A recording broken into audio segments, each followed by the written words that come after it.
Hello and greetings once again, all you fine people. This is Silver-Quill, making sure that everything's working on both YouTube and Twitch, and everything seems to be going the way it should. I say seems because there's always wiggle room in life. But here we are, here I am, here you are, glad to have you.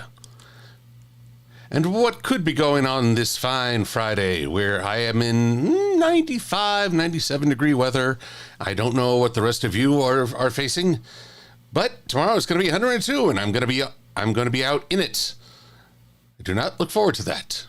It sounds quite awful. Oh well. Now I'm just waiting. There we go. There's the chat. Because I want to say hello to folks such as Cherry Fluff Belly Official, Kamodra Steele, and Adam Leisman, my bud MLP Trinary. Well, Mary Drake, I'm right there with you on allergies. Streaming a race last weekend. My eyes were watering up horribly, and I couldn't stop sneezing. I don't know what was in the air, but it got me good. And hello to you, Enderpup and Peppermint Presents. Your brain feels like a grilled cheese sandwich. Plus, the heat also has the ultimate decluttering, cleaning my house while the bathroom renovation is happening. So you're a house of fire. Oh, my goodness. And let's see here. Got Zap Stride Gaming. Good to have here. Tornado. Well, all right. I'm glad to see the individual who uses the name Tornado. Actual tornadoes, not so much. But then there's hello to Nathan Duazo and VenPie, Moonlight Rose 275, Kalia Anderson, IDK, or I don't know, hello. Emetayan Lumity, good to see you. You're exhausted. Oh dear, with very sore feet. Well, take a load off. Come hang with us. It can just be, we can take this sitting down. Oh, you have to partially work outside, Cosmic Inspira, needed to wear sunscreen. Well, that's a good plan regardless. And hello to thee, Mary Drake. And a fine hello to anyone over on the Twitch. Just making sure. Alrighty, back. Oh, okay. Lumity was coming back from camp. Oh, boy. So I don't know if you're a camp counselor or what, but camp is demanding. No matter what. But here we are. It's good to see you all. And hello to you, Pura Vida Pink. And Alexis Martin. So, you may be wondering why I have the main six facing away from said camera. Well, it's not because I want to have some sort of weird anime fan service bit. As folks may recall, let's see, let me just pull this up before I switch the stream over. Change the camera. Ponyville Town Hall. Here we are. Ponyville Town Hall, but designed so that parts of it are, well, gonna have to do something about that. Parts of it are on different layers, so they can be distributed differently throughout a 3D setup. And the idea is that we will push through and get to go down a nice aisle to a main event. To do that, I need ponies that will be in the, in the appropriate spot. Case in point. Put the main six right here.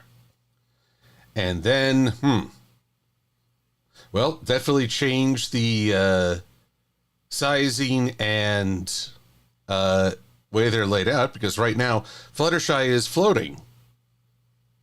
But either which way, gonna need to expand. And I'll make them smaller to make the place seem bigger. But that comes later. Right now, I just need to get my pony sets a stand-in. And while I've got a good number of ponies facing that direction, truth is there's some hot headliners who really should be here too. And I don't have designs for them yet. Case in point, look at all these stallions. All these fine stallions, look, there's Sunburst. And in one shot, he's not only naked, but I've stolen part of his coat. That ain't right. So I need to make a 3/4 back turn. Some already have it, some do not. And I just realized one thing I did not include was music, which we're going to need some music to go by here. Here we go. Shuffling the music. Should be a nice little accompaniment to my dulcet tones. Freudian slip there, Trinary? Probably. And the Phantom Master, hashtag nom nom chicken.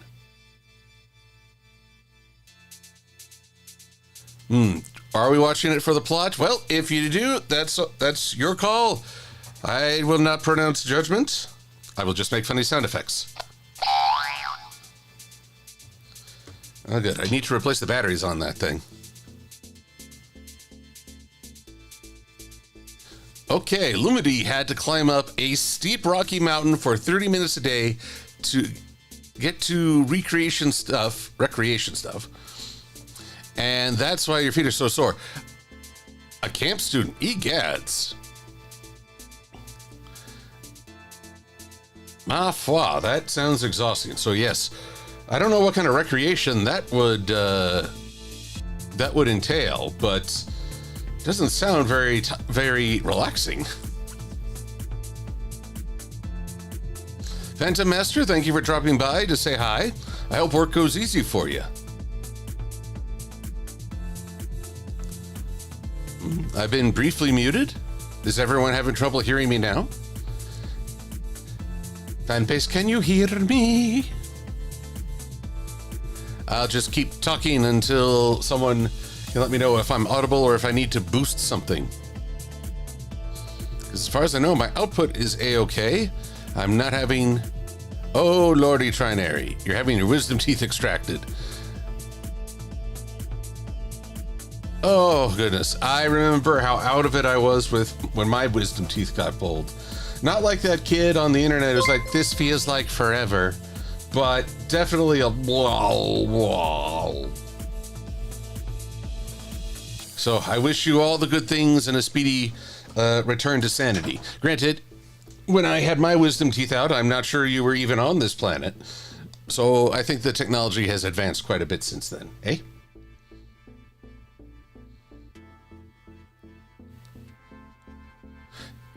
Well, I would keep talking no matter what, if only to hear the sound of my own voice and know I still have it. Hello, Paw Patrol Fan 95. Mary Drake, your computer audio got turned off. Well, I can do you one better. Earlier this week, my external hard drive, my soundboard, and my internet all stopped at once, and it's because junk around the surge protector tapped the power button. And that, as they say, was that. So let's have Fancy Pants. No way he'd miss out on a celebration of Spike, especially since Spike has been a big part of Canterlot, and if it's anyone's soiree, he'll be there. Soiree. I'll just say it again because it sounds fun. Soiree. Anywho, it's been an okay week. I made time for myself on some days, which I'm trying to be better about, which also allowed me to do some drawing of the pony vectors. I also had the great success of finding a few Transformers from the Titans Return line that I've been keeping my eyes out for. It's always funny. I get jealous. The engineering and the faithfulness of these current Transformers far outshines the original. And therefore, it's just a little aggravating. It's like, oh, why couldn't this have been available in 1985? But no, I had to pretend that Ironhide looked okay, despite not having a head. He was just like a seat behind a windscreen. And that was a windshield. There we go. Great way to use your memory, Silver. No, I had to be... Imagination was a critical factor in ye olden times. Yes, Paw Patrol Spike did deserve a lot better. But, hey, we're grateful for what celebration he does get.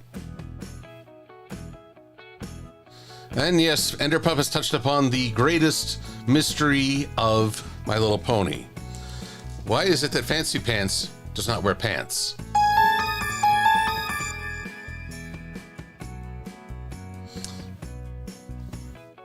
Diecast construction may be a lost art, Trinary, but for the love of all things Transformer, they could have at least used something stronger plastic on the connectors to those diecast parts. And yes, the Ark was diecast, lost art. It was marvelous humor just before they were told that the universe is going to end. See, one thing folks might not appreciate is that Beast Wars came out in the 1990s when people were using all manner of cliffhanger endings to try and force the network to renew them, including Sonic the Hedgehog, which never got a proper ending. And, well, I could name several. Spider-Man Unlimited, let's see, Vortec, Reboot. What else had Botsmaster had a somewhat cliffhanger ending. I mean, the basic implication is everybody was trying to say, oh, don't you want to know what happens next? Well, you better renew. And TV networks were usually like, nope, you're not the boss of us. We're the boss of you. Bye.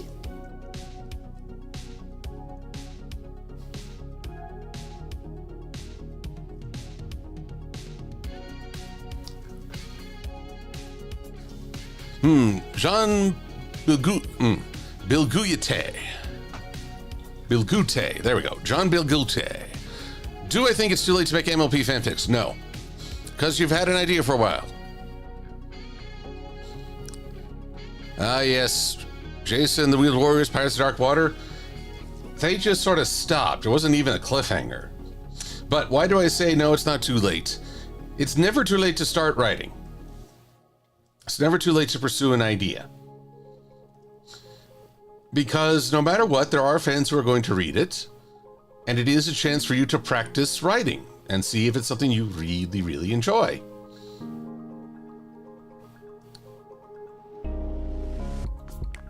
I see no reason that enjoyment should have an expiration date. Besides, places like Equestria Daily still promote fanfiction.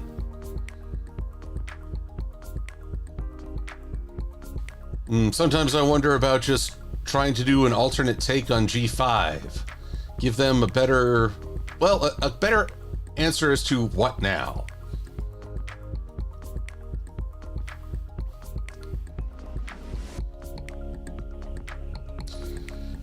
Don't know. Pip is a hard character, though, to put in fanfics, for I do not know what the life of an influencer slash modern day ponies celebrity, especially on the internet.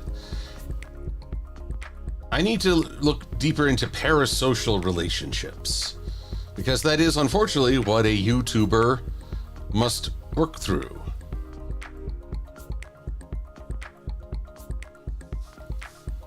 Or a streamer or a Twitch fan. Basically, she's internet famous, even though she's also royalty.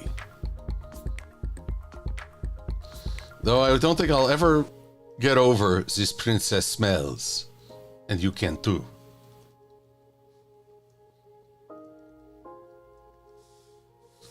But we shall see.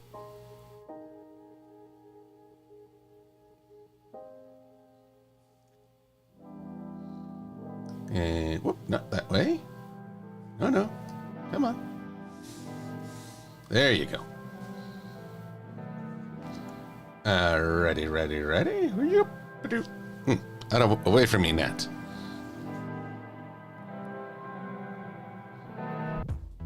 Well, I've always been fascinated by how fans like to explore dark ideas using My Little Pony, of all things. I'm not saying it's wrong, I'm saying it's unexpected. But I do think that we confront darkness in different ways, even asking how would these cute magical creatures deal with it? How would they change? How would they adapt? Would they try to go back to being kinder, or would they simply admit there's no going back from this, only making sure it doesn't carry forward?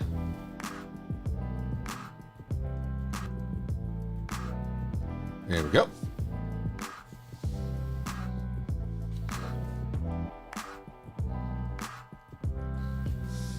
Here we go. Now onto Zenek.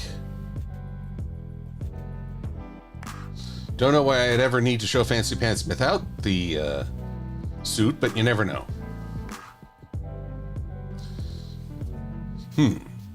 I'll definitely need to modify this, given that it's a high-angle shot, but let's work with what we got, eh? All right, Peppermint Presents. Enjoy some Din Din.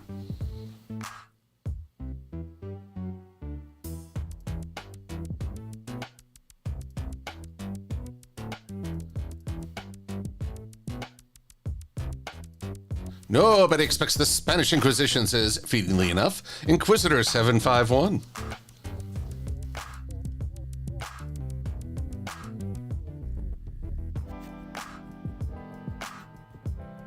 Here we go.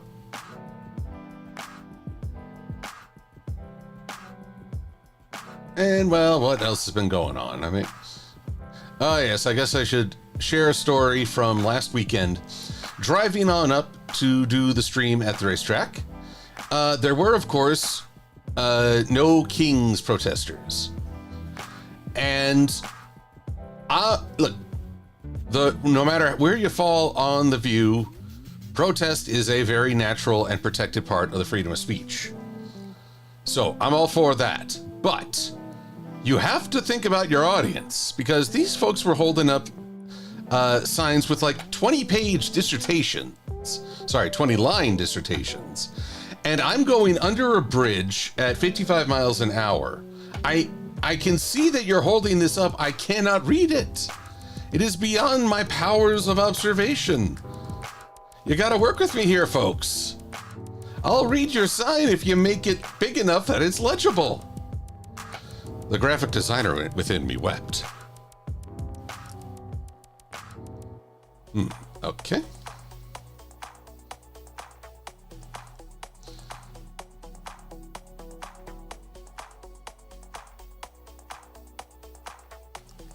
Dun dun dun dun dun dun dun dun dun dun dun.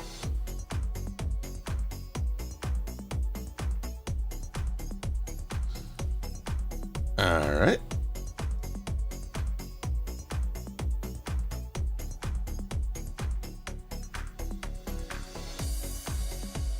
And, well, let's look at these things. Congrats, you've reached 100 messages. Yeah, you all work fast.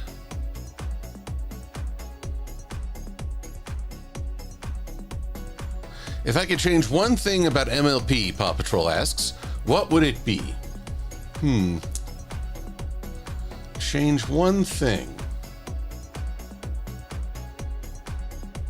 That's a hard one, because not everyone is going to share my views on what could be a little different.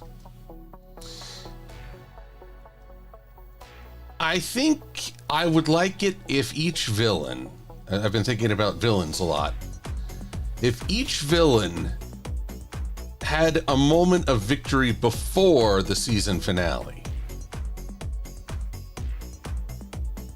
That it's not just, oh, the bad guy's about to win, but look, our heroes will rally. I like villains that leave a lasting change, that it's not just, okay, we beat the bad guy again, let's all go back to the party we were having. No, something has changed, and now the dynamic of the show is likewise changed. I feel that's a very powerful thing, and when a villain leaves that mark, they become more memorable. It's fun thing that y'all mentioned Megatron y'all mentioned Beast Wars, because Megatron was a great villain in that. But if I could change G5, Really, I would change the legal rights so that they could feature characters from G4 in it. If it's meant to be a sequel series, then we should have that full option. As it is, I feel bad for the staff that had to work with such a binding legal limitation. Dare I say, it makes no sense.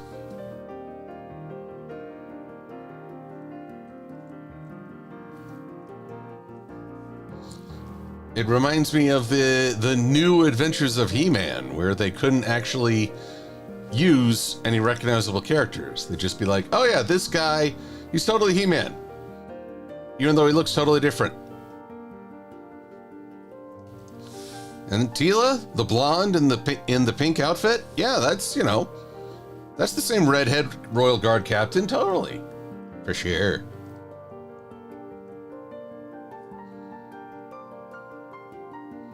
Direct envelope to start, Nick with warp.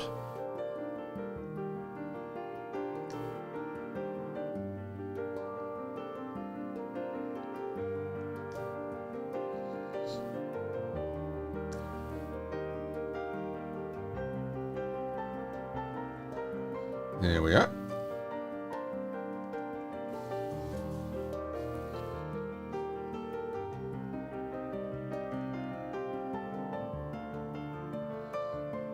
Now, let's see how we can adjust this to have Fancy be a bit more on the level.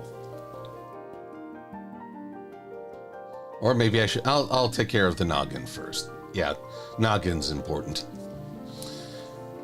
New messages. Let's see here. Giving Skeletor eyes did make him goofy. I agree with you, Adam Leisman.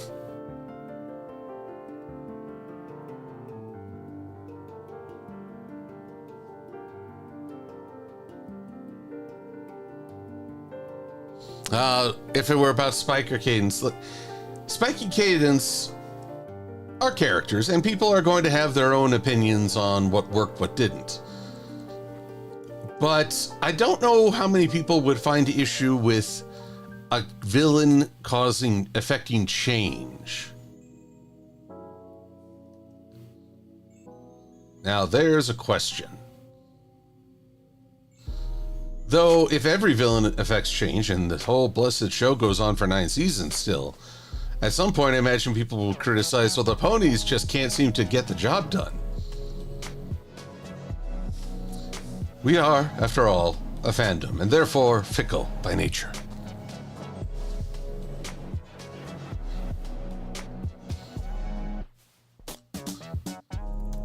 It's funny you mentioned VenPie Trinary. I called myself a VenPie last night, talking with friends.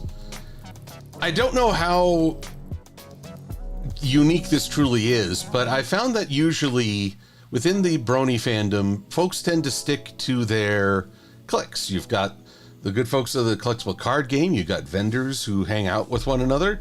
You've got YouTubers galore. And they, well, in that case, they not only have cliques, they have sub-cliques. All manner of clickage.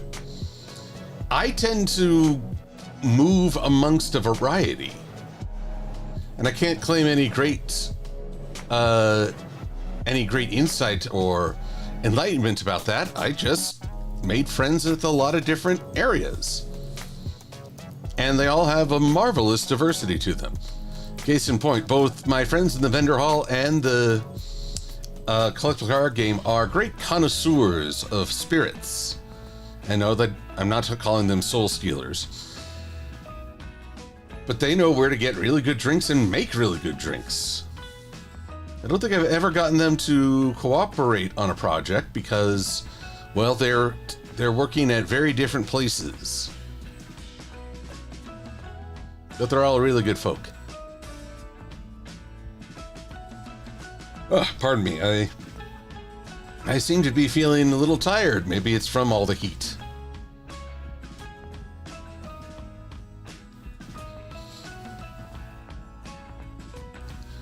The problem with that panel, Trinary, is that it's really hard to coordinate and really...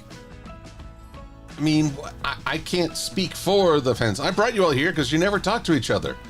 That'd be a great surprise. What are you talking about? We all get together when you're not around. What? That would be the cruelest reveal of them all. That'd be so sad. So very sad.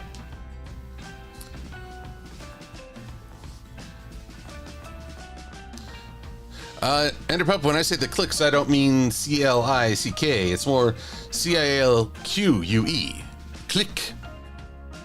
Or maybe I sound a little Japanese. The clicku? No, that doesn't sound right.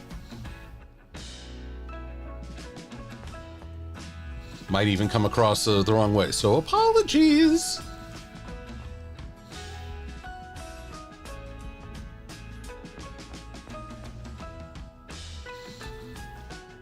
Although Inquisitor 751, you might have to call Exterminatus on me.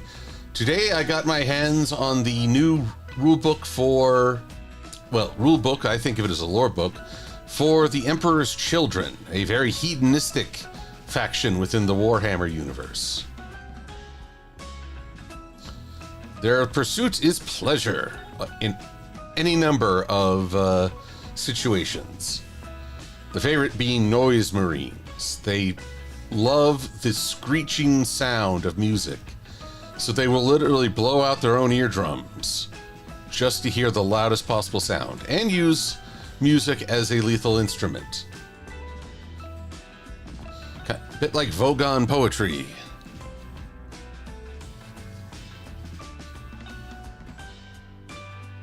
Ah yes, Cherry Flip Billy Official. Happy first day of summer, everybody.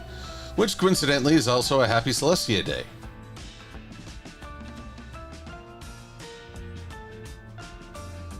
Alright, this one's a little tricky. We're gonna take this and we're gonna make it clear, and we're gonna make the one below clear.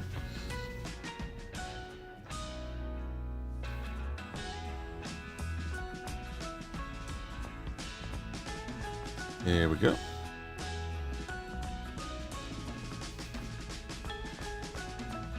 Here we are.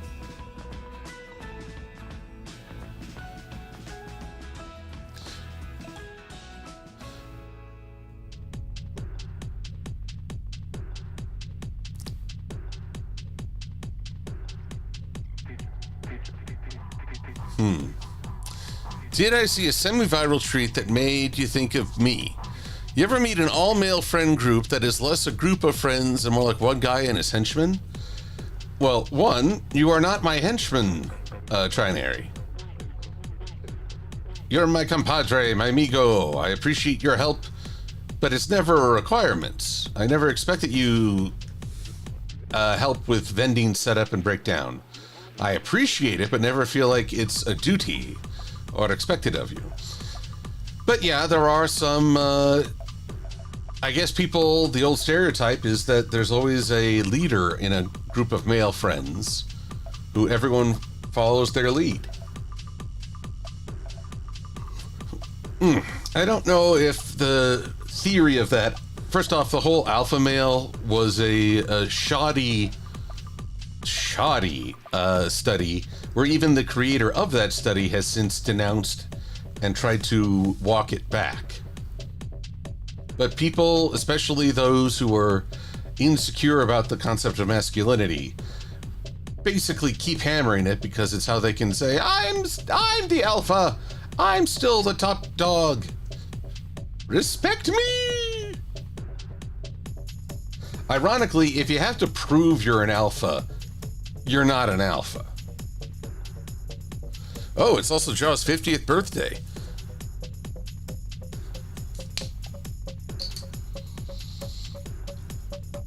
Never saw Jaws in the theaters, but I've seen it several times, and I'm always freaked out by the body in the sea towards the end. The one that has like something coming out of its eye. Like, ugh, give me the heebie-jeebies. And the Jubilees. Oh. Forgive me a moment, everyone. I've got a bot to deal with over on the Twitch.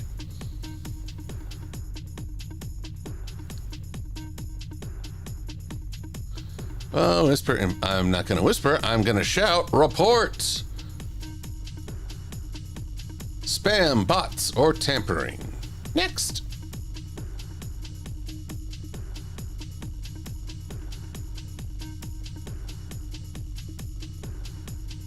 Here we are. Boop. More promising views by visit website. Did not click on the link. Submit. Okay, and as for you, Mr. Bot type being, you are blocked. Be gone from my presence. Now, how do I delete this?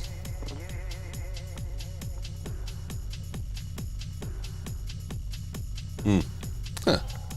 Funny enough, I don't know how to delete this darn thing. Oh well. The person is blocked. Alrighty. So, sorry for that, but bots are just the worst.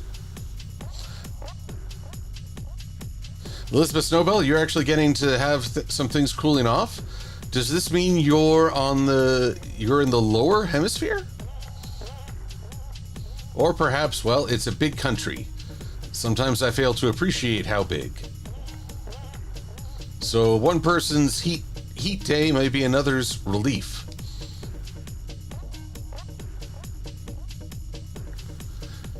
Well, Cosmans, that may be YouTube's algorithm trying to spam you after viewing just one video. But yes, how do I best put this? We're in a phase right now where there was a pendulum swing to try and acknowledge new forms of identity, sexual, gender, you name it. And so now people are trying to course correct with really an absurd idea of what it's to be masculine. Mostly because it's always rooted in hurting someone else or forcing your will upon someone else. I'd say that the best expression of masculinity is the acceptance of responsibility and acting to meet that responsibility.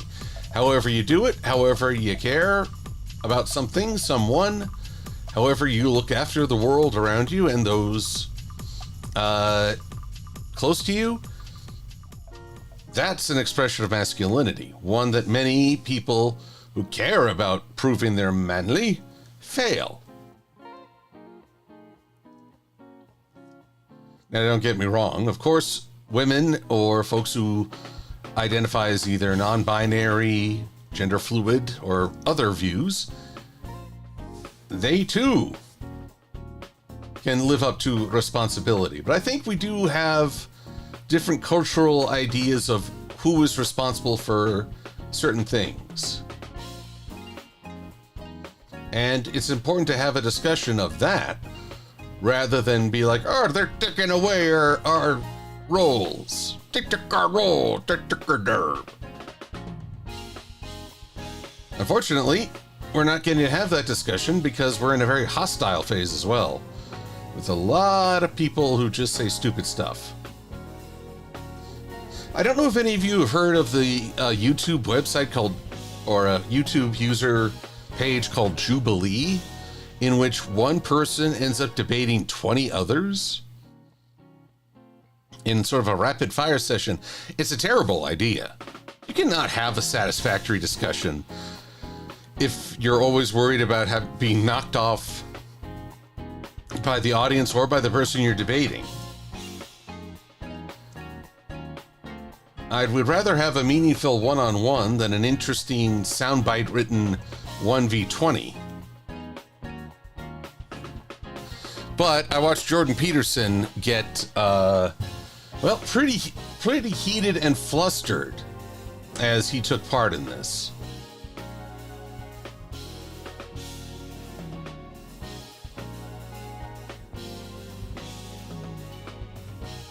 So again, hostility may be a thing, but also we're in a phase where people just say things loudly rather than thinking about them.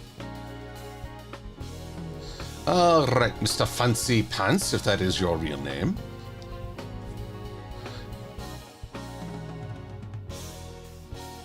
Let's see, Alpha Legion and Iron Warriors are better than them, and you know it, Silver-Quill. Well, I don't know that. I know the Word Bearers as, well, the ones who made things the worst, but I also know that they got beat down pretty hard. Don't misunderstand. They're still Space Marines. On their worst, weakest day, they're still stronger than anything we've got in our current military or in this world. But up against, say, Space Wolves, I'm not so sure. And let's see here. Okay, Alpha Legion. Iron Warriors are experts in siege. But if you want sheer destructive force, I would say go with the World Eaters.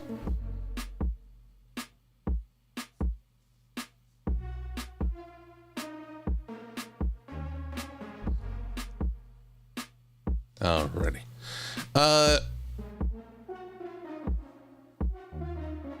All right. Penny and Chan, aka Blank, Final Fantasy 14. Have watched and rewatched you for the past 5-something years. Oh, well, I'm very grateful. I hope it's been a fun viewing. And I appreciate rewatches. Funny enough, before this stream, I was rewatching parts of Dragon Ball Z Abridged. Just got to the introduction of the first 2 androids.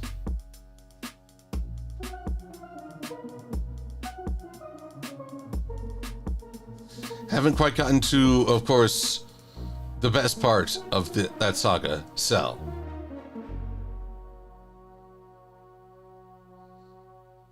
Here we go. Yep. Although maybe I should just watch the Kaya Bridge. That'd be fun. But yes, all the Warhammer, there are loyalty factions, there are disloyal factions. There are very few peacemakers. And I know you really wouldn't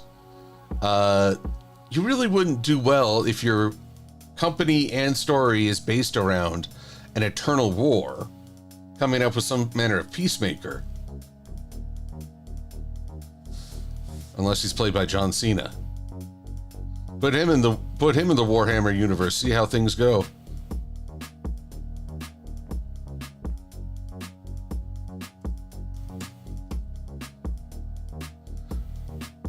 Who do I think was the scariest villain in all of G4 as Paw Patrol? I give that, well, it depends on introductions. I would say, well, each of the villains managed to scare the little ponies in some regard when they introduced. I found that the most intimidating introduction was T-Rex. However, I can totally see that Queen Chrysalis won people over before they even knew her name.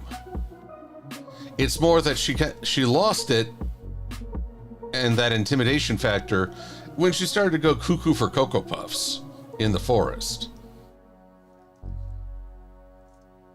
Honestly, now I kind of wonder if she had bumped into Zephyr Breeze while he was trying to survive in the wild for a brief period. Boy, that would have been quite the weird introduction.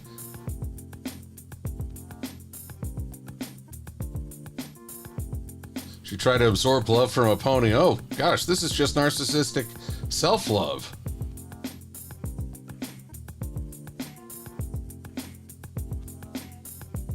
Now, admit it, that'd be a wild way to reintroduce Queen Chrysalis.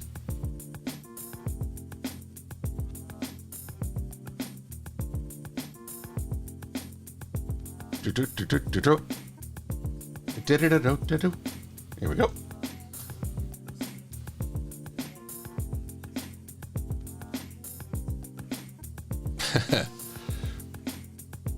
Let's see. Oh, you're in the inland northwest, Elizabeth Snowbell.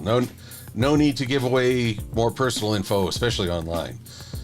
But that's kind of funny. I guess part of the country is going to get a little cooler. But I saw the radar, or rather the thermal map they were presenting. We were not looking good. We're going to be one very heated country in both physical and political terms. By the by, I will not get into politics during these streams as best I'm able. But, you know, a friend asked, is it possible for you to tune out politics right now? And the short answer is no. It's very hard, I think, because it's so prevalent and impactful and chaotic. It can be exhausting. And when you do a lot of interactions online, as I tend to do, that really limits your options in avoiding it. It also makes it really hard to avoid God of War spoilers. There's a internet meme for you. I just beat several berserkers in God of War Ragnarok, and boy is my axe arm tired. There's those, and they are difficult. These evil berserkers. Alrighty, now, Fancy Dancy, you took a while to put together. I don't mind saying. Renamon565 wants to know, do I think that Hasbro will make a G1 reboot? I don't think they'll go that route. I don't mind the idea of stepping away from Twilight Sparkle and Friends to start an entirely new My Little Pony entry in the franchise. You know, other than tweaking the angle of the hooves, I think I can get away with this. That'd be funny. But first I have to fix some hooves. But I digress. I don't think they'd reboot G1. As, funny enough, the most standout characters of G1 are not ponies. There's Spike, the dragon, again. There's Megan and her little siblings, younger siblings. And, well, villains in particular really stood out in G1. The little ponies are a little harder. I mean, certainly there are ponies we'll recognize right away. But even the ones that inspired G4, like Firefly and Twilight Velvet, they didn't appear in the actual TV series. At least not that I'm aware.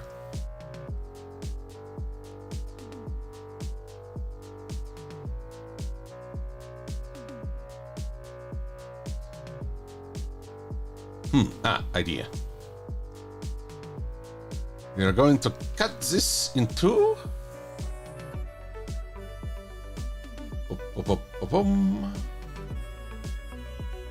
So now, gonna move the tail in just a little bit more and have it hidden, I say, within the confines of this jacket.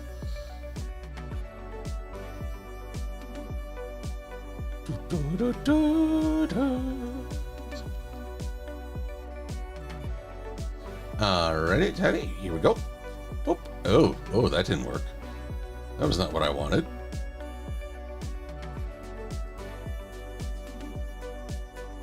Just shifting this little node.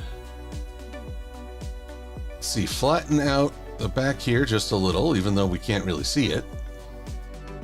Move this cutie mark a little bit more forward. Oh, I just realized, isn't that what they changed Blue Blood's cutie mark to be? I don't know if that was just an animation error, but the last time I saw him in Games Ponies Play, Equestria Games, I saw that fellow, different cutie mark, and I was like, what the hey?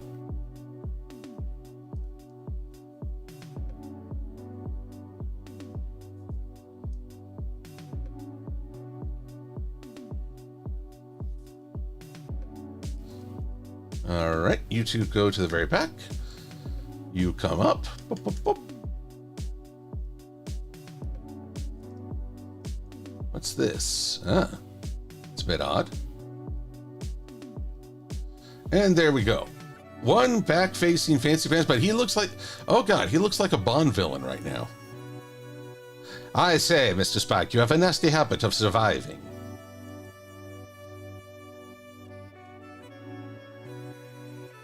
Let's do a little correction here.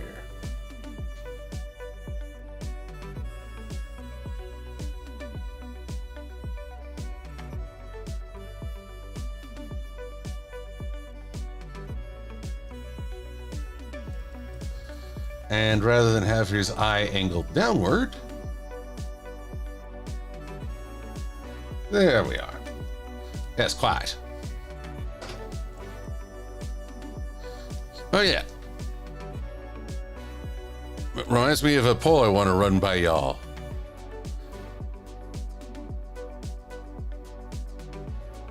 Just making sure everybody's in the chat doing well.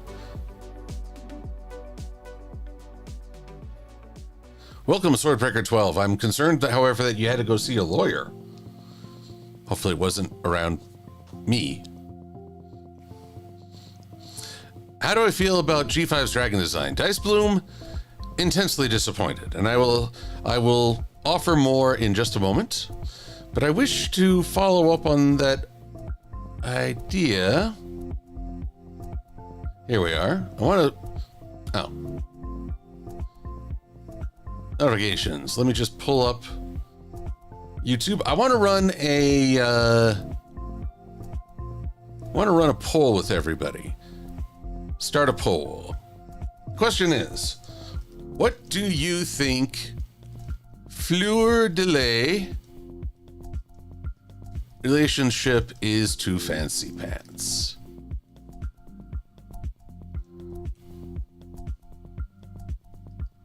Arm Candy. Candy. Rent a date. Genuine girlfriend. And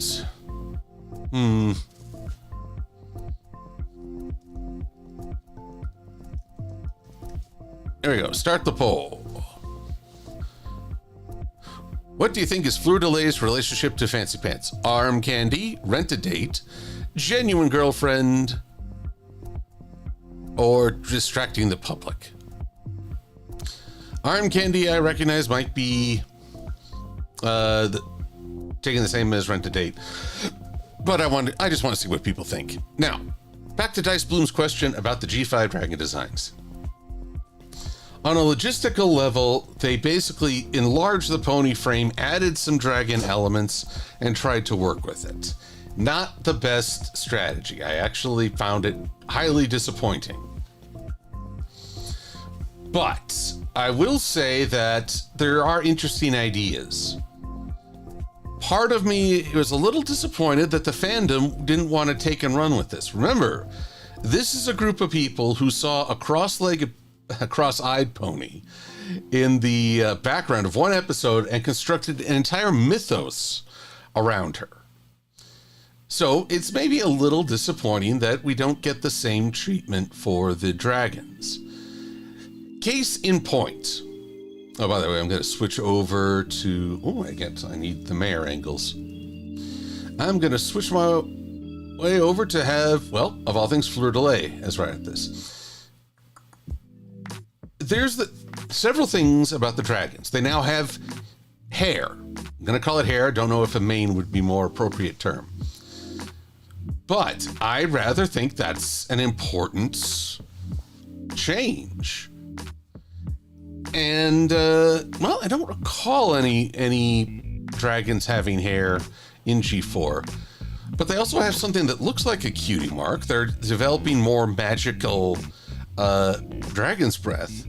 I'm wondering if accepting friendship, practicing it, causes a certain change in an individual's appearance, that perhaps a little bit of the pony integrates itself. And is that a good thing or a bad thing? All right, I have not done anything with Fleur de Lis. That's not good. Ah, well, we'll get to that. Now, why why get to it? Let's do it now, eh? Hey. So, also, I got to talk to Tony Fleece at a convention, and he talks about that there was some form of intent that got lost in the shuffle. That Spike was supposed to be presented as much, much more elderly. Like, I guess if he had follicle hair, it would be gray. But no such luck. They made him purely,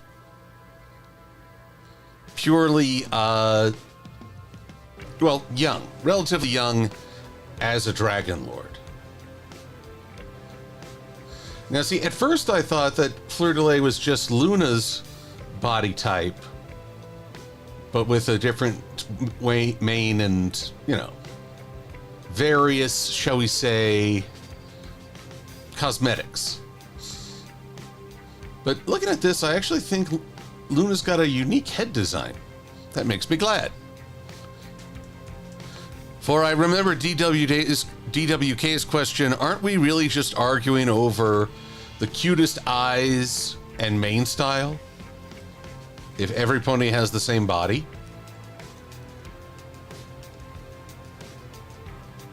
But, well, Luna may yet be a time-saving problem.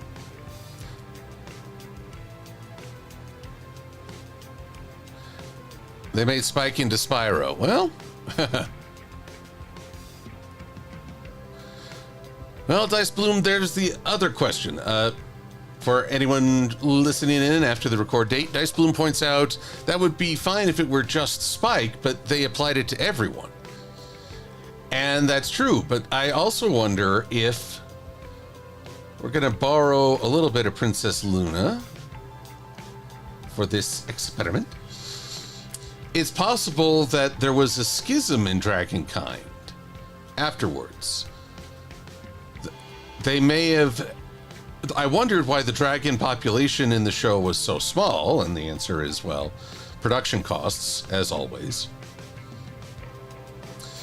But maybe there's a rift in dragons where some chose to go back in time, or rather regress, or at least reject the changes demanded by their new relation to ponies. I do not know. It's a theory. It's not even a game theory. It's just a desire to be creative rather than simply rely on the meta description, even though that is perfectly reasonable, logical, and true. They took the pony rig and they tried to make it a dragon. It didn't work. To quote Helsing Ultimate Abridged, it did not work. It did not work.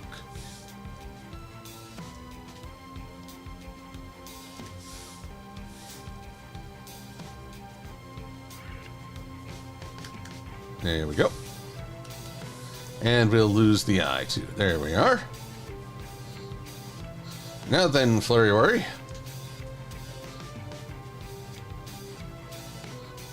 I think that would be a good explanation, Redamon565, that the Isle of Scaly became a haven for dragons who chose to remain faithful to Equestria style as presented by Twilight Sparkle, while others chose to return to a more isolated mentality. And I'm not saying there's a right and a wrong choice here, by the by. I just think it makes for an interesting idea.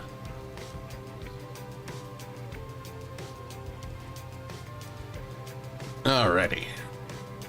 So yeah, this is Princess Luna. Is very different from Fleur, as is only right.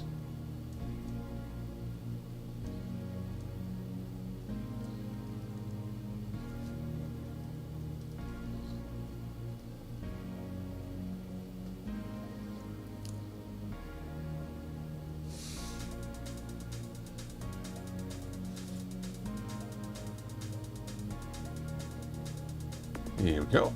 Here we are. Here we go, Governor.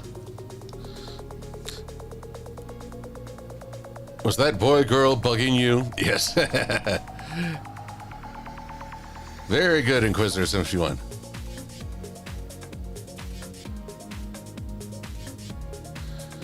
Yeah, Dice Bloom, I guess you could call it a mutation of being around the ponies. Is it a good thing? Is it a bad thing? I think, well, honestly, I like the idea that the dragons had something to choose for themselves.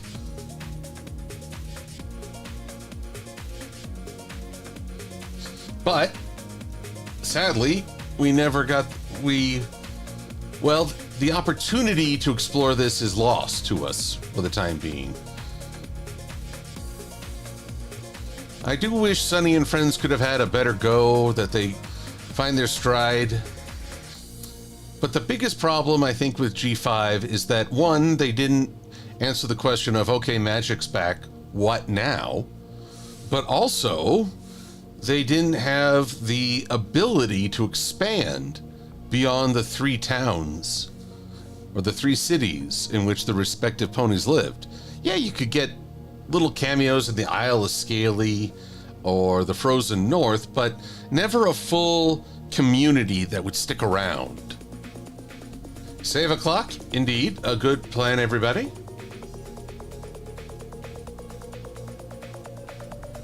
Huh, where'd Luna go? What has just happened? Ah, there we are. But what? Huh, what manner of mischief is this? A group.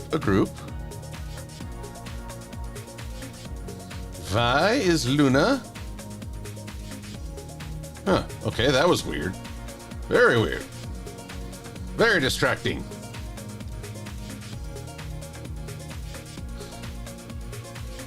Where did the other creatures go to?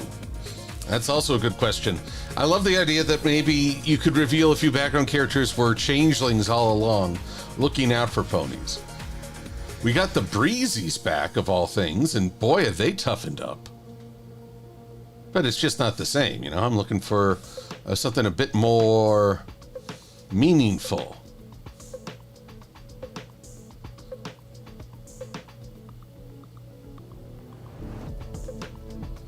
Alrighty.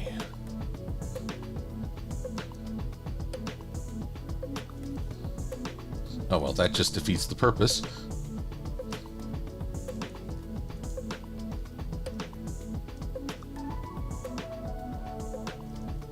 Okay, that's better. We just slide this over.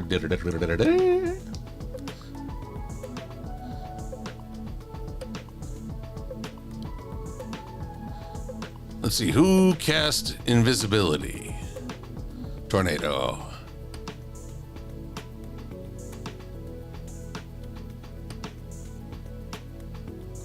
Oh well. Someone can escape from this. All they have to do is close the stream. But I'd rather you stick around. It's more fun with the people here.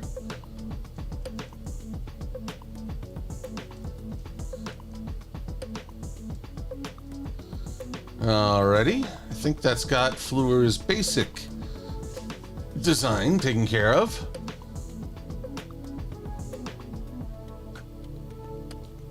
Yeah? Maybe not quite so tapered on the knee or on the back of the hind legs. So tempting just to use human anatomy terms. Mostly because I view these characters as human. I mentioned this in a post on Equestria Daily in the comments section, but I became a fan of MLP not because I like horses, but because I like the characters. I like the setting. I like the world. It was fun. It was refreshing. It was nice to see something just fun and silly at a time where I was doing a lot of work that was rather, well, I'll just say disheartening. So I'm not really looking for another pony show to replace it. Rather, I would like to see another show that captured the same love of characterization and fun interactions.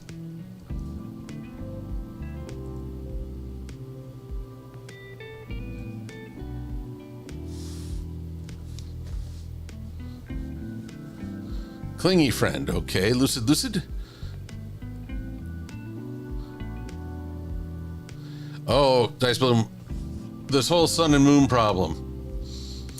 I have this idea for an art piece I'd like to do of the G5 ponies discovering a crystallized twilight sparkle, which has been keeping the seasons and the sun and moon going all this time. Equestria lost its connection to magic, but Twilight, the element of magic, never gave up. And from her body, or crystallized body, come an entirely fresh set of elements of harmony for Sunny and crew.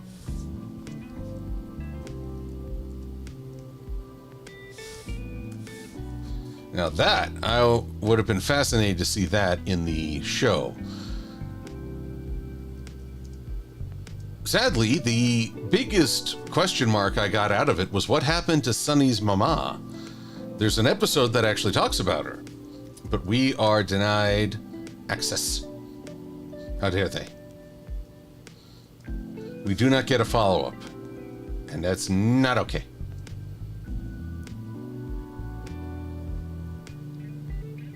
I am vexed. You can hear my voice when I say I am vexed. You doubt my vexation? That just doubly vexes me ever so much. Favorite enemies in Destiny 2? The Vex. Not really. I find them actually rather annoying. They were so cool when they made their introduction in the game. Just these red eyes materializing out of the dark. But after a while, they just became cannon fodder.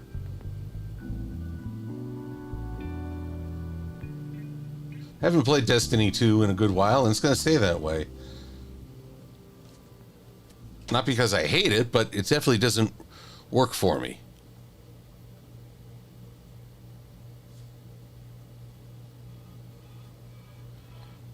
Steven Universe, Jesus, Trinary? I don't know that part of Steven Universe, so I can't say. Hello, Lucid. Well, I greatly appreciate the support. Thank you for letting me know. It helps let me know that my videos mean more than just the surface level reviewing. All right, let's check in on this poll. It's only been 15 minutes, but all right. Most people believe she is his genuine girlfriend.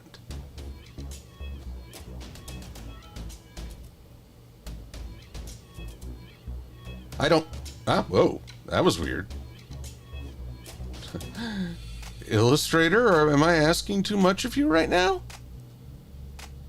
Okay, it's only bad if it talks back.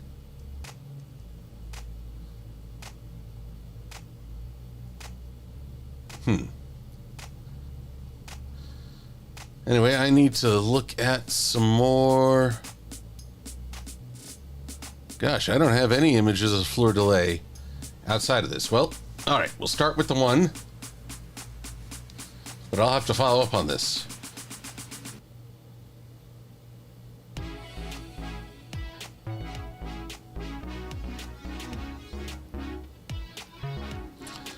Alrighty.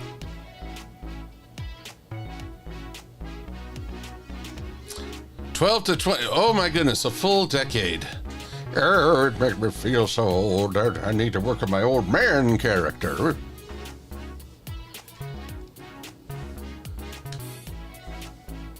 Oh, and I realized I misspelled Fleur de Lis in the screenshot, in the poll. Minus Equestria Girls.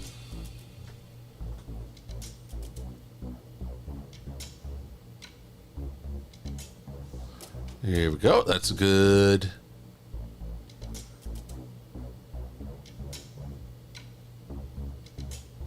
There we go. 3 screenshots of Fleur. Download. And sorry you're not seeing this on the screen. But as long as the main parts of it are actually updating, i.e. you can see the screen move and I haven't just been frozen for the last hour, thank God, no, I'll add them now. because I need to see the full image if I am to say, oh, that's what she looks like. It's funny, you can see a character 50 times and still miss little details.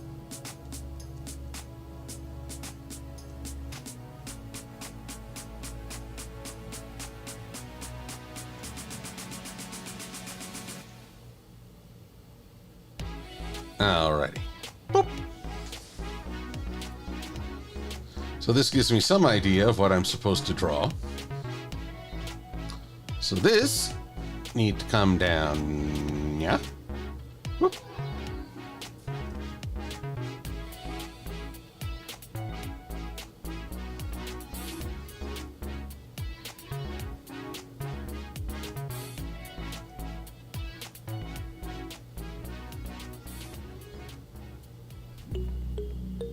There we go.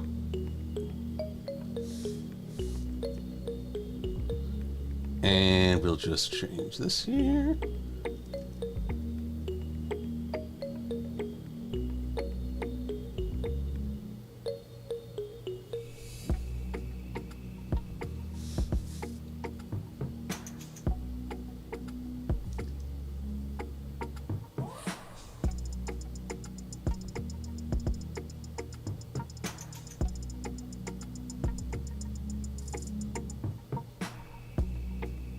There we go. And now we need to taper these points. Here we go.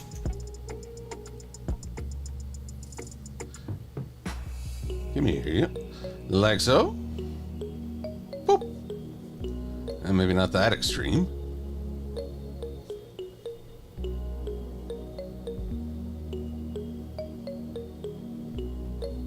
There we are.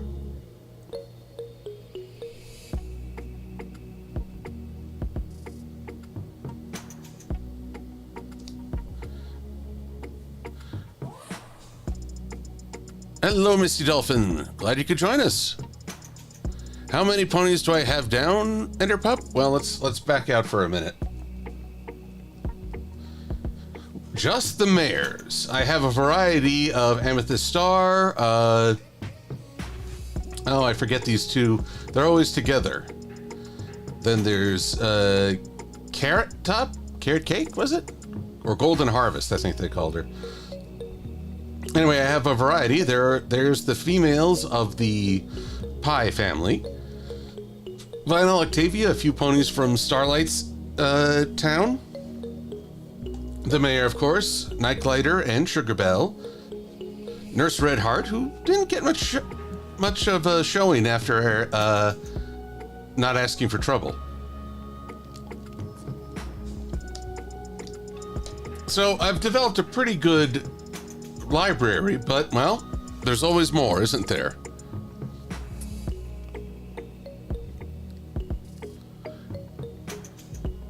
Lotus and Aloe, yes indeed.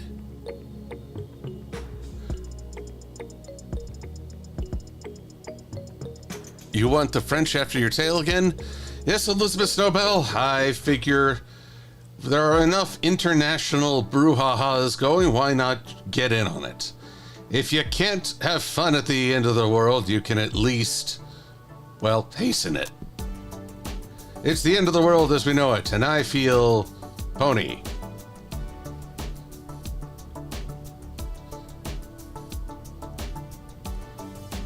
I don't genuinely believe it's the end of the world. I don't know what's going to happen.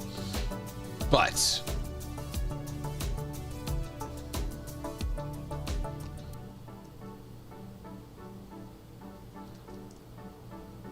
now, whoops, I forgot to taper off the other end of this. We're going to do this manually. Whoop. There we go. Very nice. Now I take this white strip running through her hair. Mane. See? I always do that. Every time. And that goes, it appears, right to the edge of her mane. Just shy of the curve.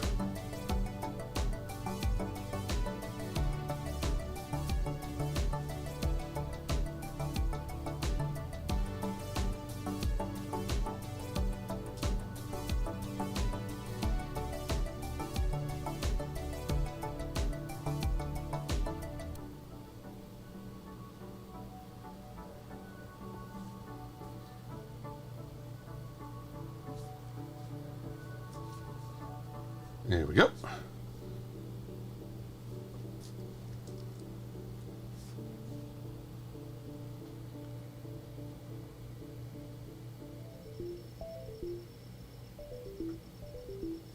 There we are. Oh, we got people eeping. It's not a good idea when I get Little Heart Raccoon to go eep.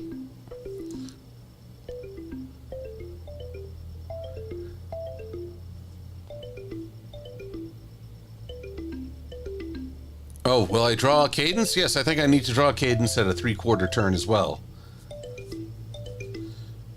Wonder how she and... Okay, there are several cadence relationships I'm curious about. Because cadence is part of a more recent generation of alicorn. I've wondered if she gets along better with some ponies or worse. Fleur and Fancy being one of them, but also what was her relation to Starlight, or to Sunset Shimmer? That had to be frustrating for Sunset to be there and learn that a Pegasus somehow became an alicorn. I imagine they would be rather bitter rivals at first, or at least antagonistic, mostly on Sunset's part.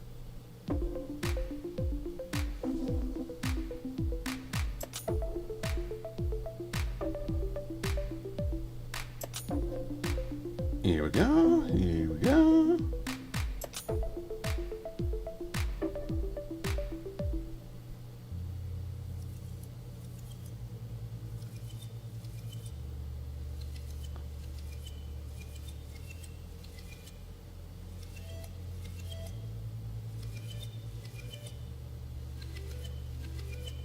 Here we go. Oh boy. You know what? I'm going to change this to stroke mode just so I can figure out where in the hay everything goes.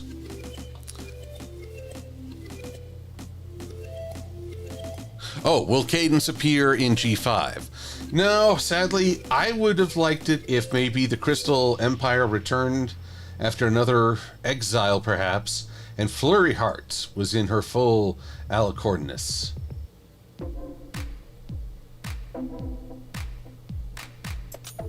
Actually, that'd be something. Sunny finds a notes from her father saying that there's a way to summon the Crystal Empire back again. That would be something. I've also wondered if it would be something for Allura's brother, whom she was listening to in the special. If that turned out it was a lie and it was actually someone like Sombra, that would have been an interesting way to bring in a G4 villain. Because the thing about Sombra I enjoy is that more often than not, you get Pyrrhic victories over him. Sure, you won, but he took away the Crystal Empire. Sure, you won, but he destroyed the elements of harmony. Sure, you won, but now the Tree of Harmony is in its final days. And so on and so forth.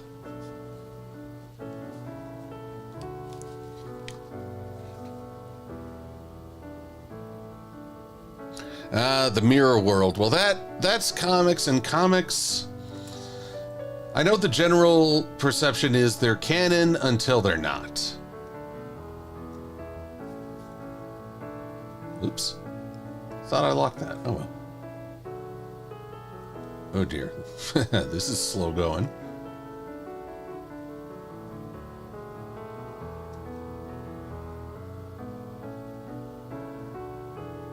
Alrighty.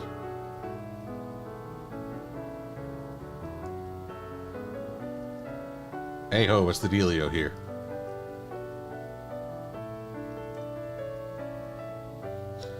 Is that on another level? Yep, it's on the wrong level.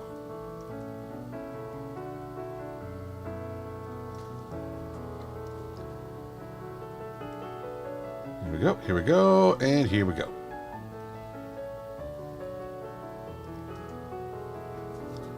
Boop. Ah, rats. Still on the wrong level. I mean, really.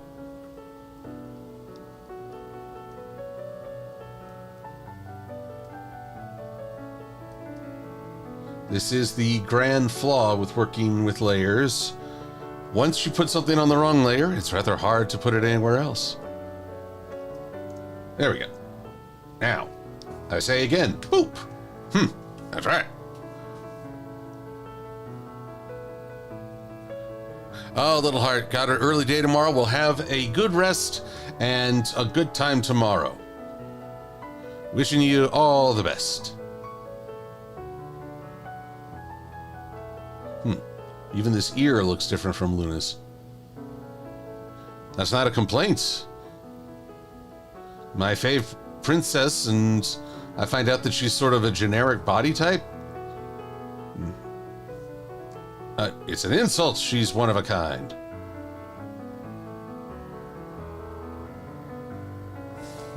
That's not working the way I want. Why are you so stiff? Oh, wow. Even tinier ears than I remember.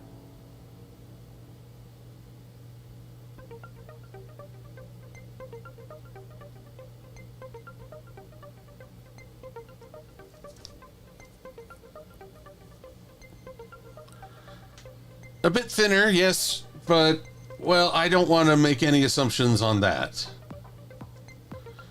Then again, if Celestia is feeding Luna pancakes every morning, boy howdy. Cholesterol intake.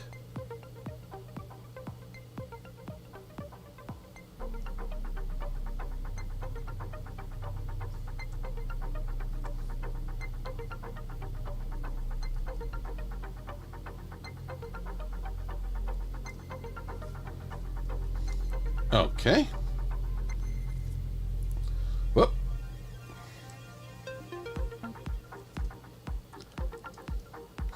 We've got to layer some things properly now. Oh no, not again. Ah, the whole affleur seems to be beyond. All on the wrong layer. There we go.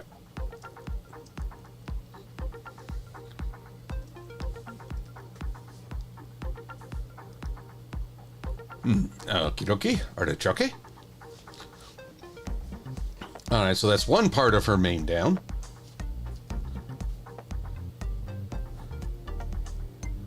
Now, one of the nice funny things is that in the My Little Pony vectors, I found that there's very little variance in the shape of the mane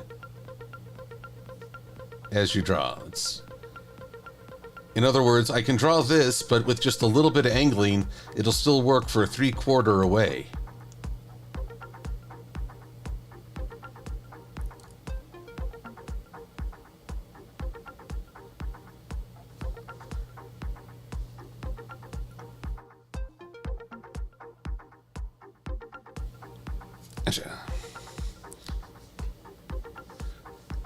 Yes, Swordbreaker 12, I've seen that Fleur is actually a secret agent for the Royal Guard. She's not just someone, a pony to know. It's the pony you don't know that gets you.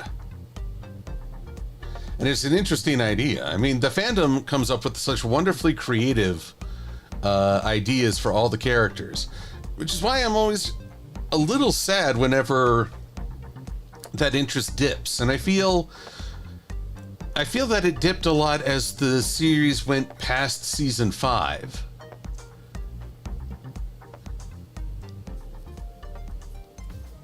Background characters no longer got new stories, or the introduction of new characters into the world didn't warrant their own comics or ask blogs or what have you. I think that has to do with suddenly the fear of a short-lived series was gone. We'd had My Little Pony for 3 seasons, and now we were getting a 4th. Now a 5th. What is there to fear? But the problem is that suddenly the impetus for all that pony creativity got tweaked a little.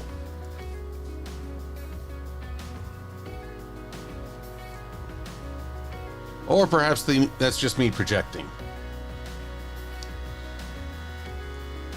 Oh, Adam Leisman, liking the Student 6 is no confession. They're a great bunch.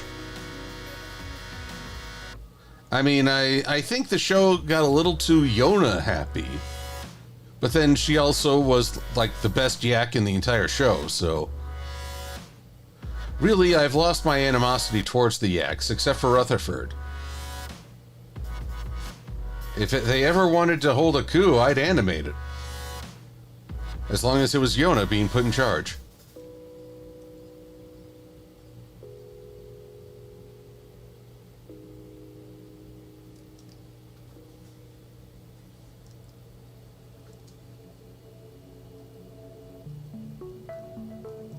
There we go.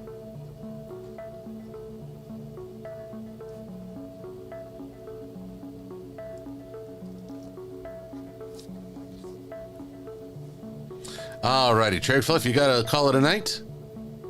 Well, have a good rest, and we'll catch you next time.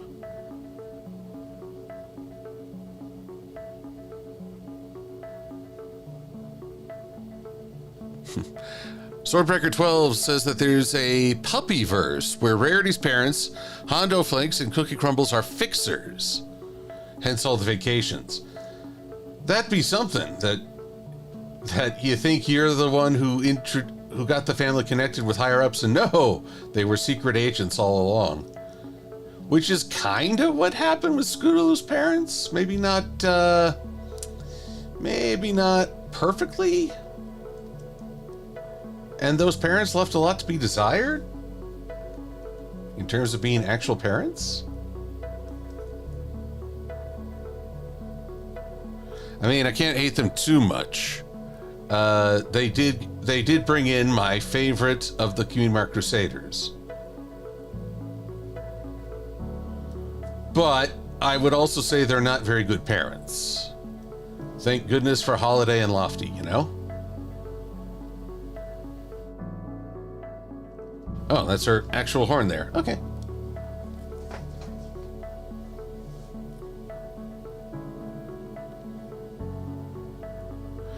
Well, the fandom may have slowed down, but it's not by no means... I don't like this phrase, dead. The fandom is far from expired.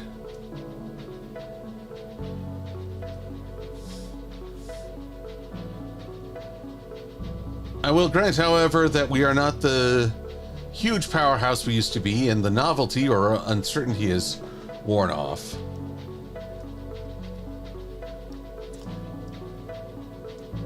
It's strange. That looks like a vector I drew. And it is. There we go. That was weird. But as long as there's some joy in it, I see no reason to stop. Which characters would I have removed from the show if I could have? Oh, removing that's a hard one.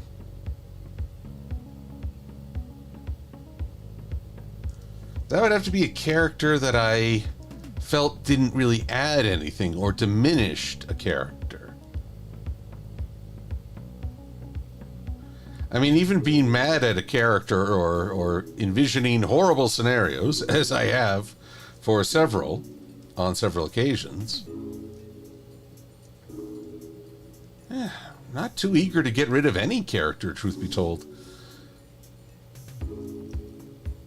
But I also don't want to just hem and haw and not answer a question, because it's a good question. So who's a character we didn't need?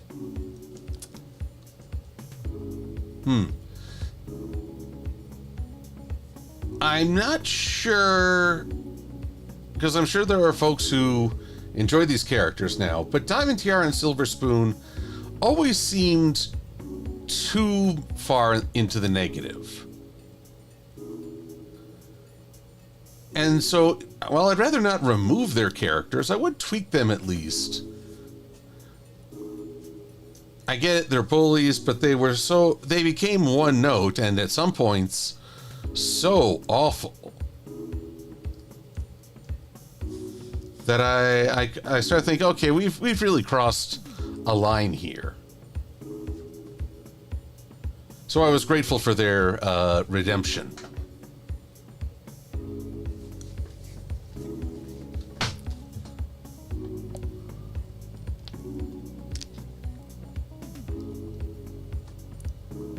Penina-chan, we didn't need Flash Sentry.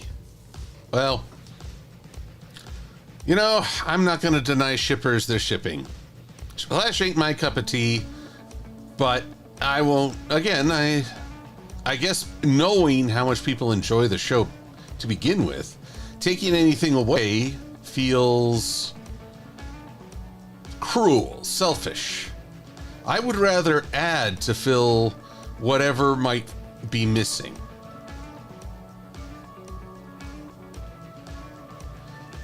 Case in point, the Student 6 really didn't get to learn from Twilight and Friends. It always seemed like they were in spite of Twilight and Friends.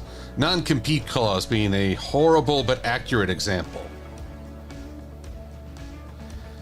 I wouldn't mind if there was like a janitor in the School of Friendship who actually helped them out in figuring things. And therefore, wisdom came from the most unexpected of sources. Kind of a Boothby scenario. Oh, and I may have misjudged. Yep, I misjudged this main. Well, let's fix that, shall we?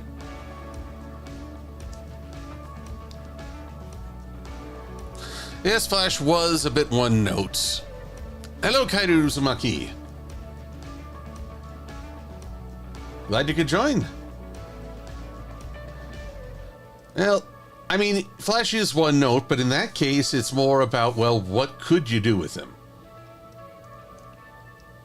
Case in point, when Shining Armor got married, he went to go, and eventually went to go live in the Crystal Empire.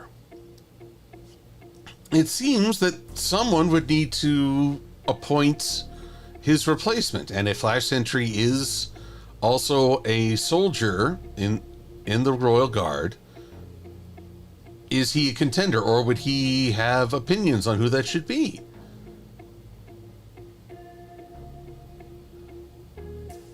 Actually, that would have been interesting to see. Twilight's first act is to appoint a new captain of the Guard.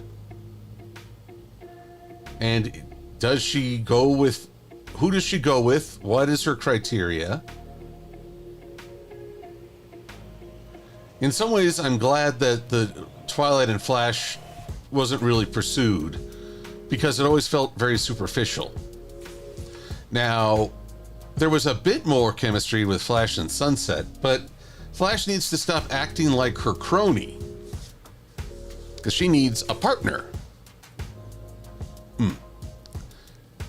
Which leads to the very relevant question of how would you personally improve Flash Sentry? One, I'd establish a long-term goal for him. Flash in Equestria Girls, he likes music. Maybe he wants to become a genuine musician. And that's why the Rainbow Rocks competition was so important to him, even though he got knocked out pretty quick.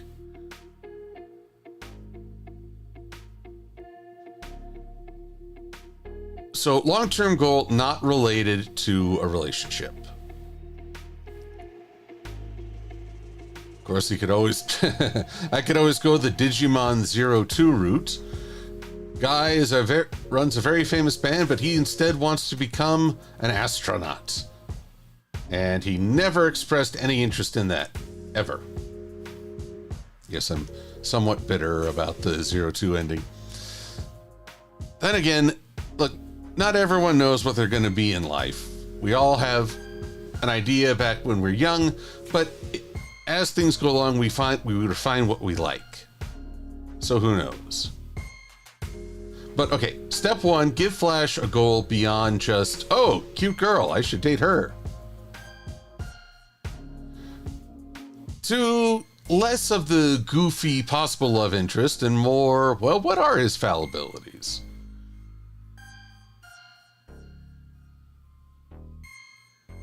And then what would have been interesting is that he is maybe one of the few people who realizes his memory has been tampered with in what was it? Forgotten Friendship.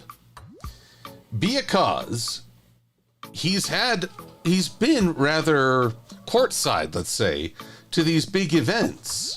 And he could be at least one individual's like, well, yeah, I remember I liked Twilight because she was so, well, because I had been dumped by Sunset, but after she was gone, wait, what did I do after that? Something's not right here.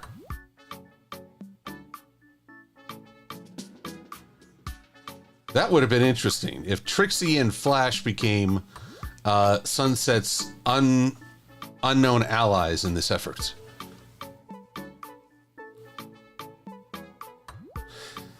Mary Drake, a generic nice guy, not a nice guy. That's fair. Although one of the frustrations I felt there was that Flash was being shown to be out of the ordinary for a basic kindness of helping someone up who fell down. Now, granted, this was Canterlot High, where even their version of Diamond Tiara punched Twilight in the face while passing. Go rewatch the scene, it's there. But, yeah, when you're doing the bare minimum of decency, I don't know how much that really vouches for one's character.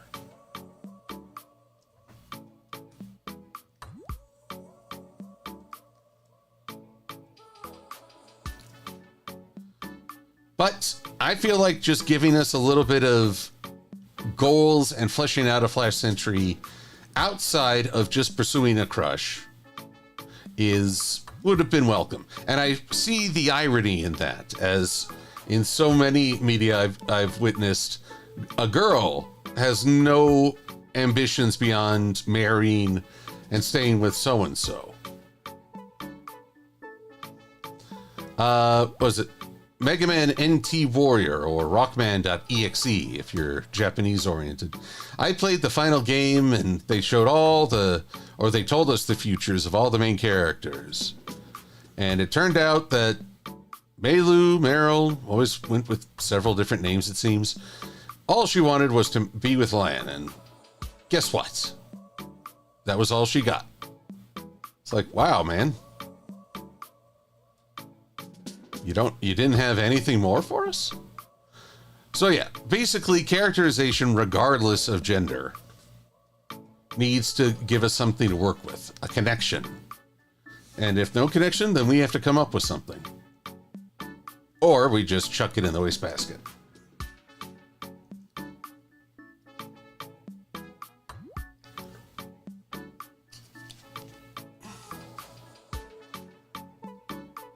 Flash felt like shining armor. Well, I don't know. I mean, when Shining Armor hit the scene, he was also somewhat of a generic nice guy, cool big brother, but I liked it more when we learned he had a bit of a nerdy competitive side too.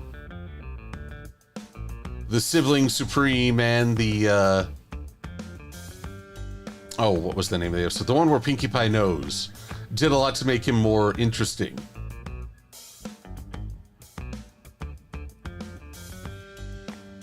Though I didn't like how they presented him as a new dad. He was the one having the freakouts and breakdown, while Cadence seemed relatively okay.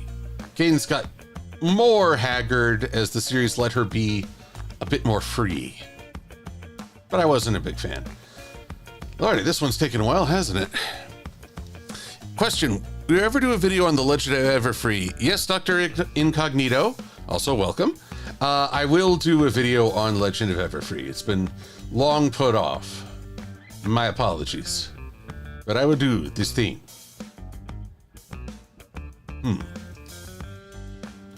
Now, what to do about this? Well, the simple answer is...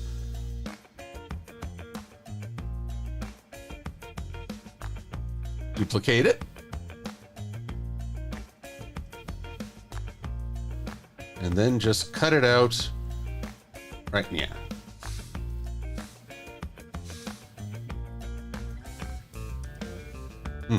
That didn't work the way I'd hoped.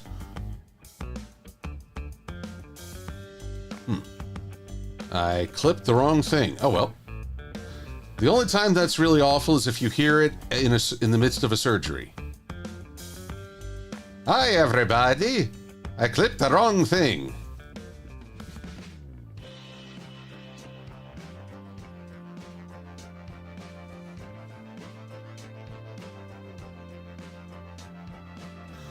Actually, what happened to Dr. Nick? I thought he got killed in the Simpsons movie. And what on earth is this? Oh, no wonder.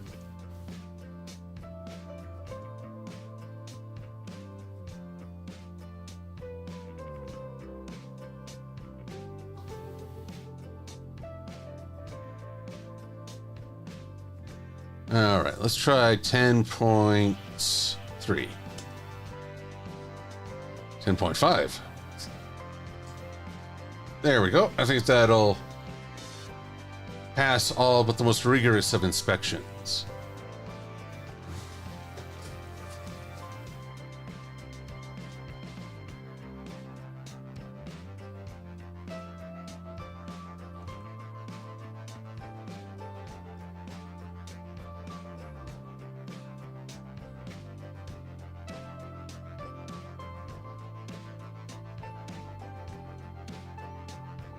There we go. All that remains is Fleur's eyes and cutie mark.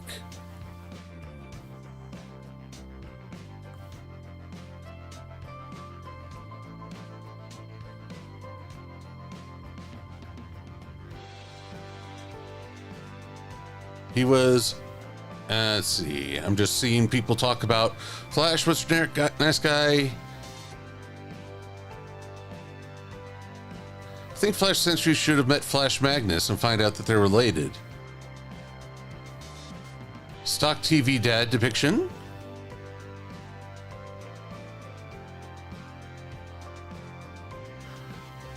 Ah, yes.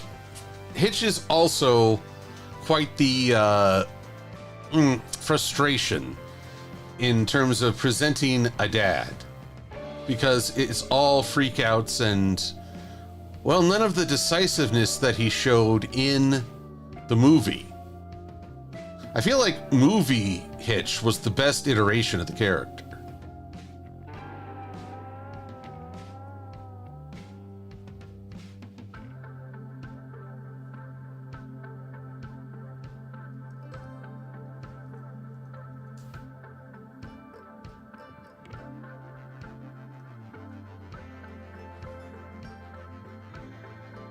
And I'll cheat a little here.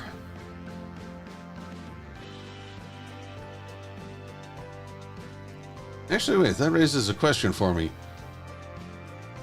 Yep, Fleur does have the dual highlights.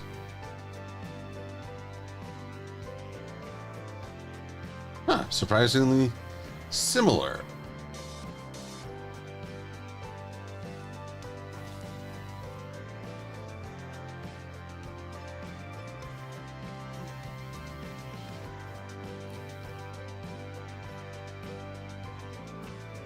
Yes, Adam Leisman, I agree that the movie for G5 was not only the best iteration for G5, I think it was the best My Little Pony movie. It knew who its characters were, it kept the focus on them. There are little things that might need tweaking, but by and large, I thought it was a delight. But then you have the casting of the TV series or Netflix series having to work on that before the movie's completed. And therefore, they're somehow supposed to match it. Good luck with that, I tell you. Boy, I tell you what. I've run through all my music. Here.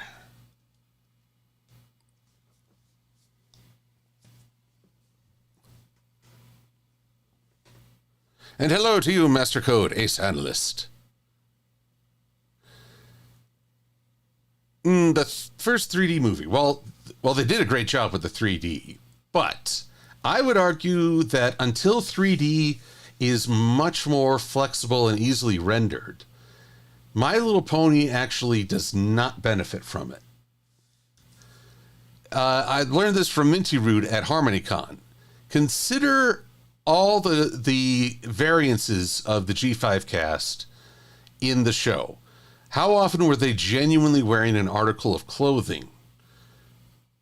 There might have been something like Pip's hair brand, but mostly it was dyes and powders to cover up their coats, and face masks, which can be parented to the head rig. Clothing was something that CG could not handle, not even in the movie. And so they did away with it. And that's, well, in my opinion, in something that really favors costumes and dresses and alternate expressions of a character, you need that option. And so if CG can't handle it, stick to, say, Toon Boom or Flash, or, well, Flash is gone now. It's, quote, Adobe Animate. Be funny if it's like, oh yeah, we can't call him Flash Sentry anymore. Now he's Adobe Animate Sentry. Turns out he was just one big product placement.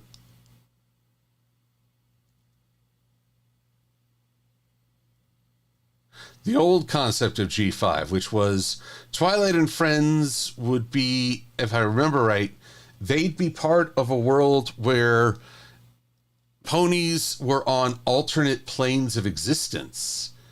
And so they'd never been in contact before until Twilight and Company broke through.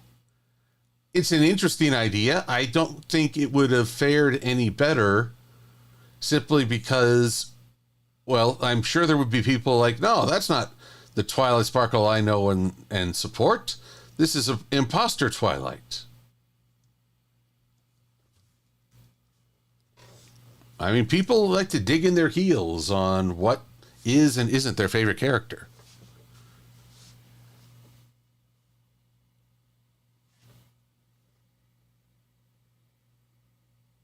It's true. Peppermint Presents. Glad to have you back.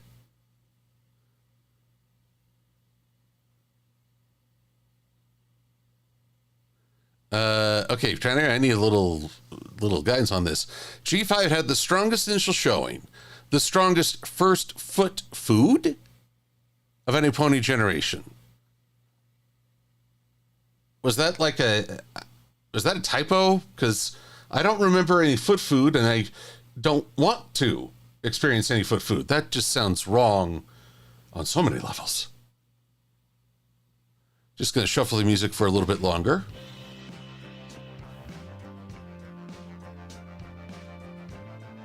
And yeah, the initial idea could be cool. We don't know what this grand rebranding or new entry in 2026 will be like. I say enjoy the ride. If it stops being fun, that's when you just hop off.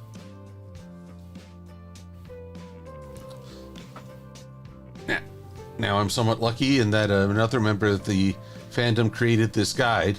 Illustrator just doesn't seem to want to work well, so it moved everything around. Fleur de lait, where your cutie mark at? Ryan Caesar, Nurse Red Hearts, Pink Nurse, Caramel, Crystal Ponies, come on. Oh, golly gosh.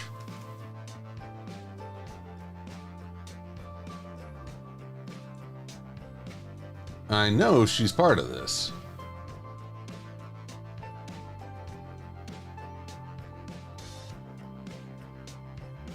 Curse is an expletive deleted. I cannot seem to find it, though. Wait. Thought I saw the name, at least.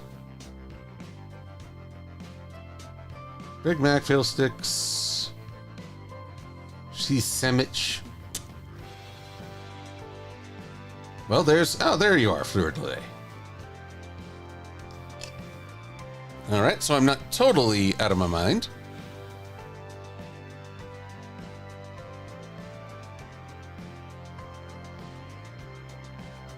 Well, I hope the only place they can go is up. Dice Bloom. I mean, I don't know how Hasbro regards bronies overall. We were the unintended fandom. If anything, I think they expected all of us to go for Transformers as a resurgence, though not the Michael Bay verse. Thank you very little. By the by, I still hope that they'll make some form of pony Transformers crossover down the road. I thought the comics did a pretty good job, and at the very end, they introduced, of all things, exosuits for the ponies that could become weapons for the Transformers.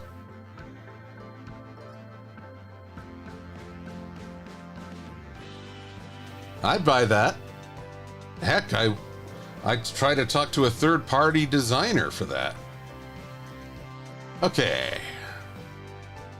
So, that's the start of my Fleur de Lay roundabout, but we need to get her back into the setting. Not too big, but not too small. Right about there. What's the weight on Octavia's stroke? 5.5. Don't need to go crazy here. Select the same stroke weight.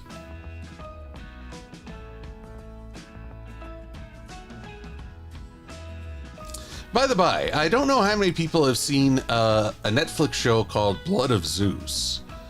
I finished it while working on Vectors, and I have a hard time parsing my thoughts on why it felt so disappointing.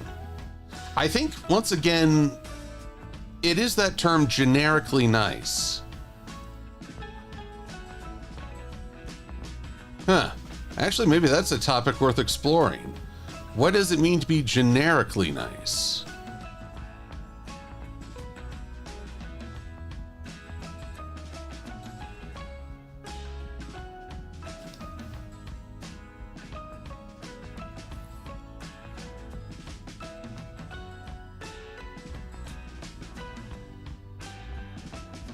Alrighty. Well, I'm not going to give away what happened in Blood of Zeus, but I'm just going to say could have been so much more engaging with stronger protagonists. I'm thinking Fleur and Fancy would be on one of these platforms. This is supposed to be, a gathering where any pony who's any pony will be there.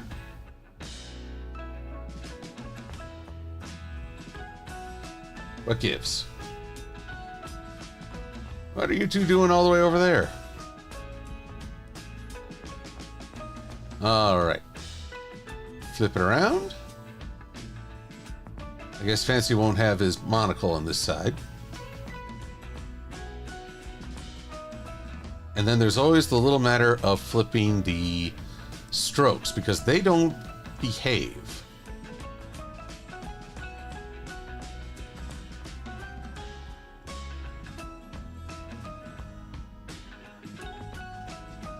Well, it seems I tackled two of the more, shall we say, extreme designs.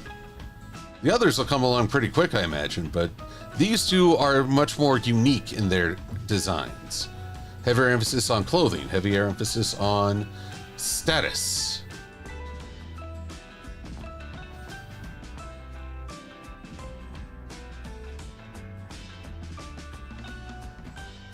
Whoop. And same problem up here. Look at that nostril.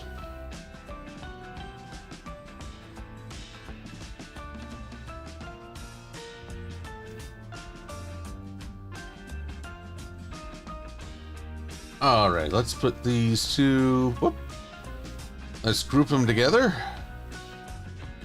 And we'll put them right behind.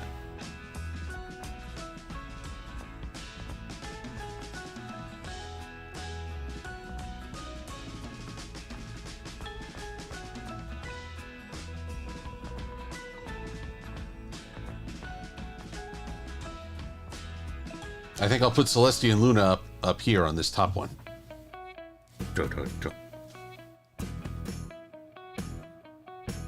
Dice Bloom, have yourself a good evening. We're coming up on the top of the hour, so this is a good place to, well, save. Maybe I'll just get Celestia and Luna. Oh, here's a problem. First off, I'm going to number these layers, because I want them to export in a way that I can easily use them and lay them out. So a numerical order might help. Or it might drive me nuts. We'll find out.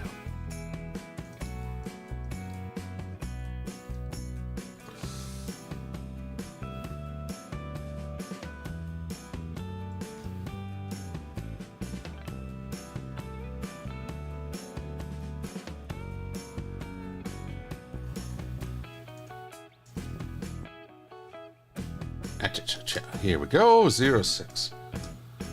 But do.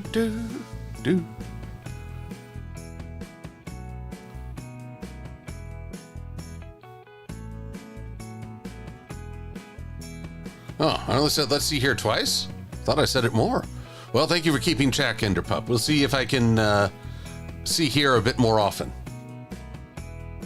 Oh, where is Flurry Heart, Commodore Steel? Let's see, let's see here. Ha! There we go.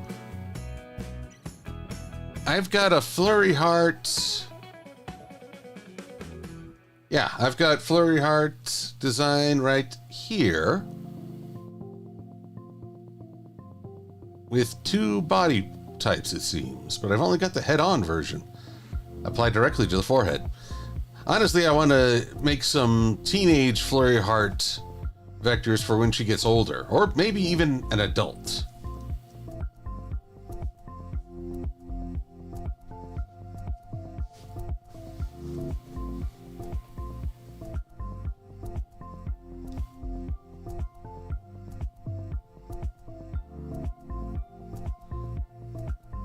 Yeah, it's true. I did force that, didn't I, Enderpup? Ah, well. Let's save what we got. I admit I'm feeling pretty tuckered. A lot of running around, a lot of heat, a lot of decisions. Decisions, it turns out, actually burn some energy as well. Which might explain why some people try to coast. But that's no good. No good at all. Anyway. So for the time being, everyone, I think this is a good point to just wish you all a fine, easygoing weekend. Oh, but I should also talk about next week, because next week is, Friday of next week, rather, is my dad's birthday. And we're going to have a good old get-together on Friday night, so I will not be streaming then. Instead, I am thinking, what am I thinking? I am thinking of doing the stream on Wednesday. Call it Working Wednesday. Work it. Oh, yeah.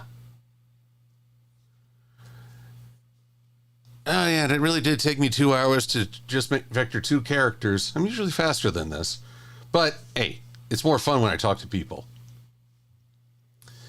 But, so if you're available on Wednesday, keep an eye on my Twitter. I'll start it.